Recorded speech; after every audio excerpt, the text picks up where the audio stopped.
హరి ఓం.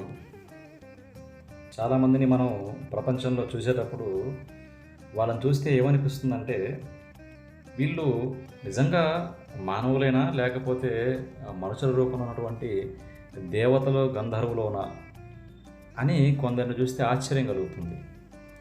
ఎందుకంటే వాళ్ళు పుట్టింది మాత్రం మనుషులుగానే అయి ఉండొచ్చు, కానీ వాళ్ళ యొక్క గుణగణాలు, రూపురేఖలు, ప్రవర్తన విధానము అవన్నీ కూడా దేవతలకు, గంధర్వులకు, మిగతా దివ్య గణాలకు ఏమాత్రం తీసిపోవు.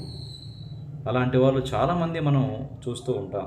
ఇందాక కూడా నేను ఒక వీడియో చూస్తూ ఉంటే మరి అందులో ఒకరు ఇలాగే ఉన్నారన్నమాట.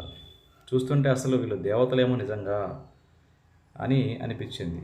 కాబట్టి మానవుల్లో కేవలం దుర్మార్గులు, పాపాత్ములే కాదు, పుణ్యాత్ములు, దేవతలు కూడా తిరుగుతూ ఉన్నారు ప్రారబ్ధవశాత్తు మానవులుగా.